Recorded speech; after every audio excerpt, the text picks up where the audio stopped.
A 28-point White House peace plan for Ukraine was leaked today, so I'm going to go through all 28 points step by step, the good, the bad, and the truly baffling. If you want to read these points yourself, head on over to ryanmcbeth.substack.com. I have them listed there for free. This is not the best outcome for Ukraine, but as pleasant as it would be for Russia to collapse, at which I have a whole video about this coming out at 12 p.m. Eastern today, if Russia collapses, what we get is a fractured state. So imagine the breakup of Yugoslavia, but some of the warlords have nuclear weapons. If Russia collapsed tomorrow, that would be manageable. The nightmare scenario happens if Russia collapses Babylon AD style while the United States is fighting China over Taiwan. So if this war between Ukraine and Russia drags out until 2027, 2028, and the U.S. is at war with China over Taiwan, now we have to pull troops from the Pacific to go secure Russian nuclear weapons if Europe can't get it done themselves. Not a great outcome. I've also said before, there is no win. Russia loses this war. Ukraine loses this war. The question is, who loses more? Right now, this peace plan hands Russia what might be considered a win. Like I said, full 28 points can be seen at ryanmcbeth.substack.com. If you want to support the channel, grab a NORAD Christmas sweater from Bunker Branding. At least the NORAD alliance with Canada is unshakable. I have a flight to catch at 4. My watch is charging. 4 p.m. Eastern time, so there's going to be a lot less editing and graphics on this video than normal. Let's get started. Number 1, Ukraine's sovereignty will be confirmed. So this is a minor win for Ukraine. Russia must agree that Ukraine has a right to exist. The only issue is that it doesn't really mean anything. Dictators lie. I mean, Russia lied in 2022 when they said, oh, we're not going to invade Ukraine during our exercises in Belarus. Why would this be any different? So this is more symbolic than anything else. Number 2, a comprehensive non-aggression agreement will be concluded between Russia, Ukraine, and Europe. All ambiguities of the last 30 years will be considered settled. I'm not sure what those ambiguities are. The biggest ambiguity is Crimea, which Russia literally stole. Now, they stole it from a Ukrainian government in 2014, which was a freaking basket case. Since then, the Ukrainian government has gotten better. But again, can you sign a non-aggression agreement with Russia when Russia breaks the rules all the time? So, this seems to lock in concessions from Ukraine in return for unenforceable promises by Russia. Number 3, it is expected that Russia will not invade neighboring countries and NATO will not expand further. So this is the most laughable part of the document. Russia must take Ukraine, and then it must take the Baltics and then try to take Poland. One of Russia's biggest problems is that they have this massive indefensible land border with no major rivers or mountains. So they have to take Ukraine, and then they can kind of secure the Carpathian Mountains, then they take the Baltics, and they take Poland. All of those countries are on the menu because it shrinks a 1,400-mile border down to 150 miles. Permanently freezing NATO gives Russia exactly what it wants. And there's no question as to whether or not this is legal. The kind of deal with being a nation state is that any sovereign nation state can make any kind of agreement it wants with any other nation state. Nobody is forced to join NATO. Nobody is pressured to join NATO. In fact, joining NATO is a pain in the ass, because you have to bring your military up to NATO standards. But this whole, all right, NATO isn't going to expand anymore, that's insane. There's no other word for it. It's insane. If Australia wants to join NATO, we're going to say no. Like, what? Why would we say no to that, right? So intentionally handcuffing ourselves while not requiring any kind of concessions from Russia is absolutely insane. Number 4, a dialogue will be held between Russia and NATO, mediated by the United States, to resolve all security issues and create conditions for de-escalation in order to ensure global security and increase opportunities for cooperation and future economic development. So essentially, the U.S. becomes a referee, which also makes us the bad guy to both sides. And meanwhile, we aren't selling any weapons to Ukraine, which doesn't deter Russia. Number 5, Ukraine will receive reliable security guarantees. So guarantees are only as strong as the guarantor's political mood. And in the U.S., that changes every 4 years. Sometimes with the current administration, it changes every week or every day or with every truth that's put out on Truth Social. So, allowing Ukraine to join NATO would be the best guarantee, but for some reason, we're taking this off the table. Number 6, the size of the Ukrainian armed forces will be limited to 600,000 personnel. So this isn't as disastrous as you think. Yeah, you can't disarm a country while negotiating for peace, but kind of like in my alternate history novel, The Last Republic, there are ways around it. In my novel, the U.S. declares war against the mostly Mormon nation of Deseret over water rights when Deseret starts building the Boulder Dam. Deseret counterattacks. It takes most of northern Arizona, and in the peace treaty between the U.S. and Deseret, both sides agree not to put any military in Arizona. So Deseret creates the DSS, which is a gendarme Mountie kind of organization, and the U.S. creates the Arizona State Police, which is basically a paramilitary organization. So both sides have military, just called a different name. I could see, and by the way, get the book on Amazon.com or Audible if you're a Marine, but both sides created gendarmes. I could see Ukraine creating a sort of gendarme paramilitary force, calling them the State Security Forces or State Security Force Reserves. So this isn't as big of a deal as you might think. 7, Ukraine agrees to enshrine in its constitution that it will not join NATO, and NATO agrees to include in its statutes a provision for Ukraine not to be admitted in the future. This is a disaster, both for NATO and Ukraine, especially since Ukraine has so much to offer the U.S. when it comes to drone and counter-drone tech. It's like we're just willingly giving up a regional partner, and the only one that has recent experience in a LSCO, large-scale combat operations conflict. And that's a valuable friend to have. Number 8, NATO agrees not to station troops in Ukraine. This is very bad because Ukraine essentially becomes a de facto buffer state. Number 9, European fighter jets will be stationed in Poland. Again, this is very bad because Ukraine becomes a buffer state. Number 10, here's the U.S. guarantee. The U.S. will receive compensation for the guarantee. If Ukraine invades Russia, it will lose the guarantee. If Russia invades Ukraine, in addition to a decisive and coordinated military response, all global sanctions will be reinstated, recognition of the new territory, and all other benefits of this deal will be revoked. If Ukraine launches a missile at Moscow or St. Petersburg without cause, the security guarantee will be deemed invalid. Now, a couple of things to unpack here. I'm not sure who's compensating the U.S. here. It sounds like someone is supposed to pay us. Is this a retainer for negotiating peace? But who is that? Is that Ukraine? Is that Russia? I think it's supposed to be Ukraine. The next words are interesting. If Ukraine invades Russia, they'll lose the guarantee. So I guess that means Ukraine has to put up money, but Russia doesn't. Russia just gets their sanctions removed, but then they get slapped back on if they invade. There is a section here that says if Russia invades Ukraine, in addition to a coordinated military response, which does that mean NATO will respond? Does that mean the U.S. will respond? We don't really know. That could be a good thing, that the U.S. is saying, we're going to back this up. Russia, you get to keep the territory you have, but if you take one more step, we attack you. I mean, that's a nice little thing to put in a document. I just don't believe we actually would, because we're conceding so much to Russia already. I don't think Russia believes we would actually back up these guarantees. This doesn't make a lot of sense as a deterrent strategy, saying you're going to slap sanctions back on Russia, because Russia's already fighting under sanctions, and they're managing to do it, even though it is just slowly destroying their economy. So this actually wouldn't change anything. 11. Ukraine is eligible for EU membership and will receive short-term preferential access to European market while this issue is being considered. I mean, it's not a guarantee for EU membership, but it's better than nothing. And I think really one of the points of this war was Russia didn't like the idea of Ukraine kind of getting closer to the West or getting EU membership. Number 12, a powerful global package of measures to rebuild Ukraine, including but not limited to the creation of a Ukraine Development Fund to invest in fast-growing industries, including technology, data centers, and artificial intelligence. The United States will cooperate with Ukraine to jointly rebuild, develop, modernize, and operate Ukraine's gas infrastructure, including pipelines and storage facilities.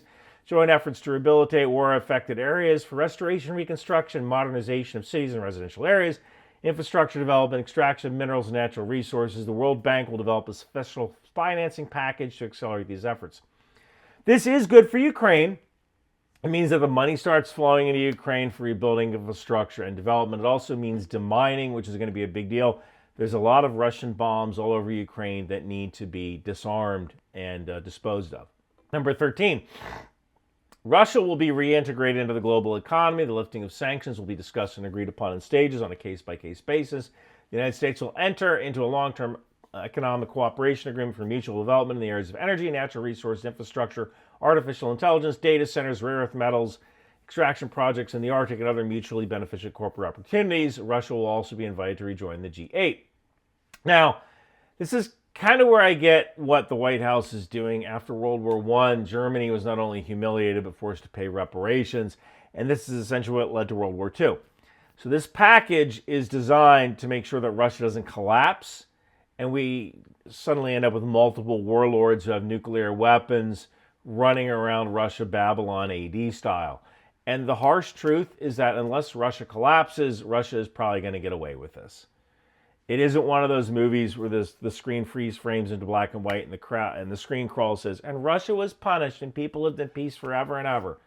That's not real life, man. That's not the world we live in.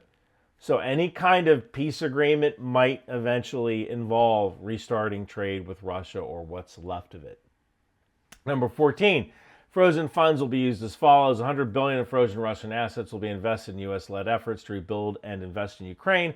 The U.S. will receive 50% of the profits from this venture. Europe will have $100 billion to increase the amount of investment available for Ukraine's reconstruction. Frozen European funds will be unfrozen. The remainder of frozen Russian funds will be invested into a separate U.S.-Russian investment vehicle, which will implement joint public projects in specific areas. This fund will be aimed at strengthening relations and increasing common interests to create a strong incentive not to return to conflict. So trade doesn't always necessarily mean a country won't invade. I mean, again, look at the last republic. The U.S. and Deseret were major trading partners. Deseret was sending lithium and copper to the United States. The United States was turning that into trucks and batteries and sending finished goods over to Deseret, and we still invaded. In fact, in my second novel, Lies to Real Men, Deseret cuts off copper to the United States after reports of the My Lai massacre happen, and Richard Nixon says to Kissinger, so now the saints have decided they're the conscience of the continent. They don't like what they saw in My Lai, so they shut off the copper and pretend they're Switzerland with scripture. Well, let me tell you, sir, Deseret doesn't get to play neutral. They live in our economy under our sky, and now they think they can ration our energy like it's penance. No, sir. You don't cut off minerals in this game, you're not neutral. You're a combatant, and sooner or later, we're going to have to treat them like one. And Russia has still invaded Ukraine, even though most of their gas, a lot of their gas, flows through Ukraine on its way to Europe. So trade doesn't always mean what you think it means, especially when you have a strong man with a lot of ego involved. So this is somewhat good for Ukraine financially. It's bad strategically. Yeah, Russia loses $100 billion in frozen assets, but they're making about $66 million a day in oil exports. So at the current price of oil, they can make that money back in about 4.5 years. So it's not economically devastating to Russia that they don't see that frozen money again. It's actually probably about the harshest penalty against Russia in the whole thing, but it's more of a slap on the wrist. Number 15, a joint American-Russian working group on security issues will be established to promote and ensure compliance with all provisions of this agreement. So this means that Moscow gets to influence Western security decisions. I kind of feel like it's that scene from Rick and Morty where they're running from Scary Terry. Like, why are we listening to that guy? You can run, but you can't hide. I say we try hiding. But that's the opposite of what... Yeah, well, since when are we taking this guy's advice on anything? Russia will enshrine in law its policy of non-aggression towards Europe and Ukraine. Yeah, that's worthless. I mean, Russia changes laws whenever it wants. Number 17, the United States and Russia will agree to extend the validity of treaties on the non-proliferation and control of nuclear weapons, including the START 1 treaty. This is good for global security. It might not be a bad idea in general. The fewer nuclear weapons, the better. You know, that's always a good idea. But this has nothing to do with Ukraine. 18, Ukraine agrees to be a non-nuclear state in accordance with the Treaty on Non-Proliferation of Nuclear Weapons. I mean, they're already a non-nuclear state, so really there's no change there. Number 19, the Zaporizhzhia nuclear power plant will be launched under the supervision of the IAEA, and the electricity produced will be distributed equally between Russia and Ukraine 50-50. This is very bad for Ukraine. This is a major piece of infrastructure that's just gone. Half of it's gone. And it kind of shows that war does pay off. There's also the technical aspect of, like, what happens at the end of life? Who manages that? The IAEA? Who pays for it? Russia? Ukraine?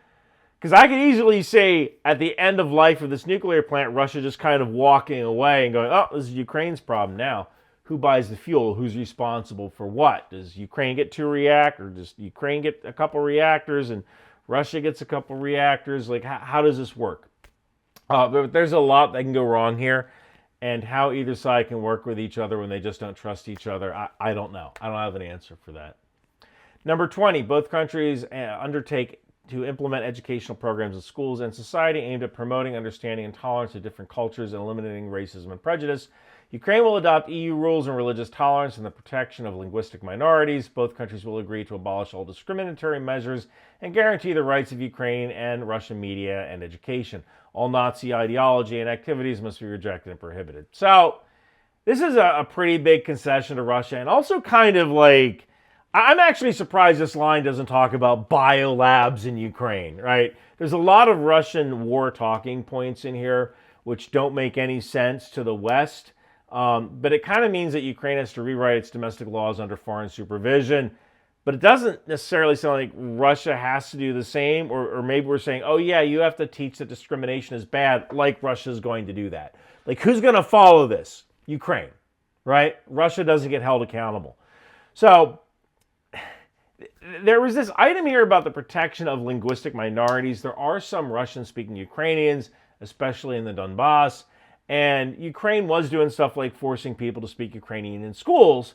But honestly, it's really not that different than people in the U.S. mandating that we teach English in schools, or that English should be the official language of the U.S. I mean, this is kind of akin to Mexico invading the U.S. under the pretext of protecting Spanish-speaking people against ICE.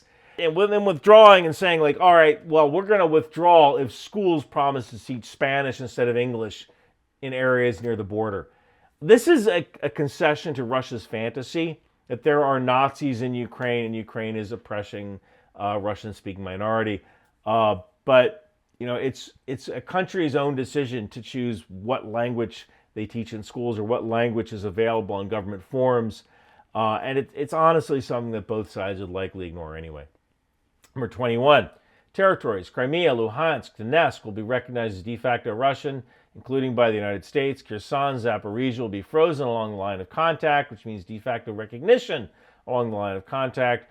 Russia will relinquish all other agreed territories it controls outside the 5 regions. Ukrainian forces will withdraw from the part of Donetsk Oblast that they currently control, and this withdrawal zone will be considered a neutral, demilitarized buffer zone, internationally recognized as territory belonging to the Russian Federation. Russian forces will not enter this demilitarized zone. I mean, I guess war does pay. I don't know who's going to be the peacekeepers in this demilitarized zone. I don't know what's going to keep Russia out of this demilitarized zone.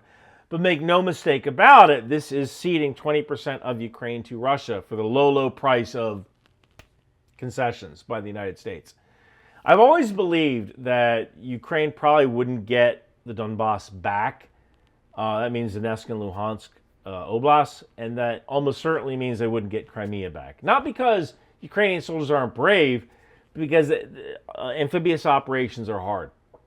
And they just simply don't have the troops to mount such an operation. But this is basically handing land to Russia without any kind of concessions, and it shows Putin, and more importantly, China, that war does pay. My biggest fear is that this will embolden China to take Taiwan. Number 22, after agreeing on a future territorial agreements, both the Russian Federation and Ukraine undertake not only to change these agreements by force, any security guarantees will not apply in the event of a breach of commitment. I mean, security guarantees are very one-sided here. If Russia can fight under sanctions now, that means they can fight under sanctions in the future. This is meaningless. 23, Russia will not prevent Ukraine from using the Dnieper River for commercial activities, and agreements will be reached on the free transport of grain across the Black Sea. This is good for Ukraine and good for the Middle East, who is a major grain importer from Ukraine, but ultimately this is unenforceable. I mean, Russia will pull crap like they'll put a chain across the river and then shrug and say, oh, we put a chain across because we were swimming and we can't find the key to unlock it. It's the same crap that China is doing right now, dragging anchors and cutting undersea cables or ramming into and using fire hoses against Filipino Coast Guard vessels. Like that, we are going to allow Russia to basically execute bad behavior with no consequences. 24. A humanitarian committee will be established to resolve outstanding issues. All remaining prisoners and bodies exchanged on an all-for-all basis. All civilian detainees and hostages will be returned, including children. A family reunification program will be implemented. Measures will be taken to alleviate the suffering of victims of the conflict. I mean, this is kind of required by the Geneva Conventions to repatriate all soldiers at the end of the conflict. I also wonder if Melania Trump had something to do with the repatriation of children.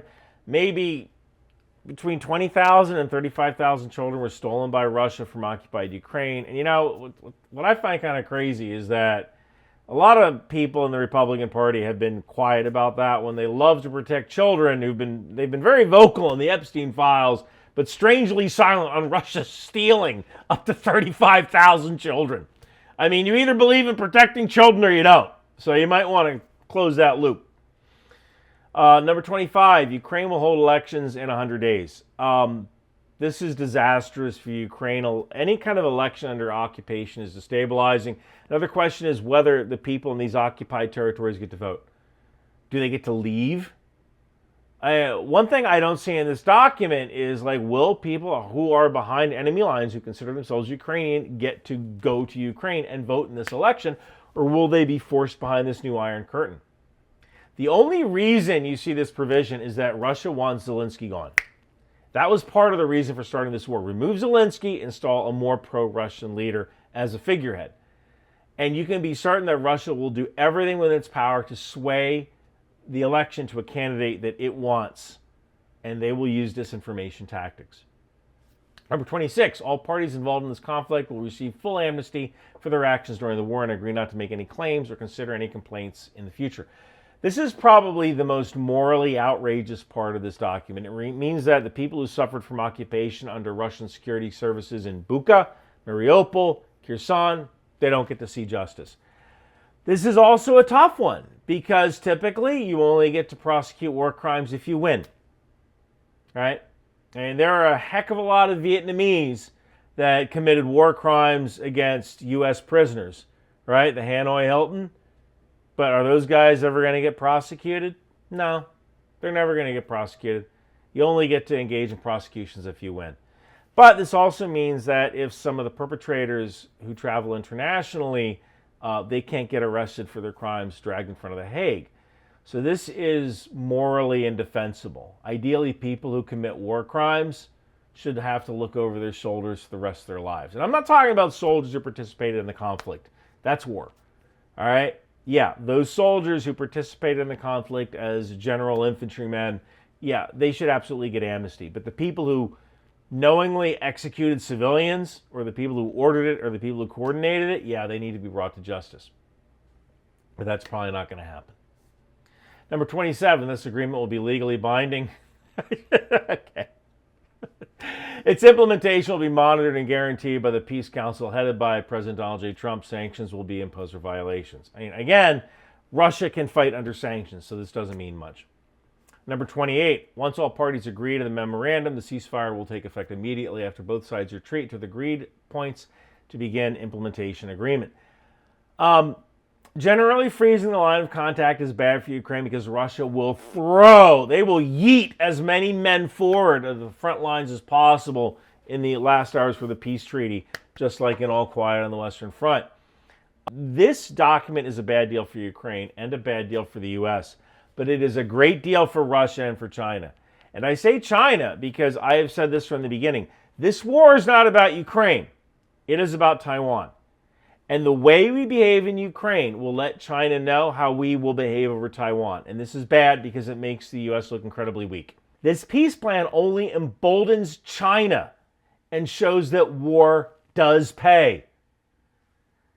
But it is a draft. It was a leaked draft. Drafts can change. Will Russia agree to it? Honestly, probably not. They need all of Ukraine. There is no strategic advantage to stopping. This is something that I don't think the president has realized, that Putin is not going to stop this war because he believes he still has the upper hand. Will Ukraine agree to it?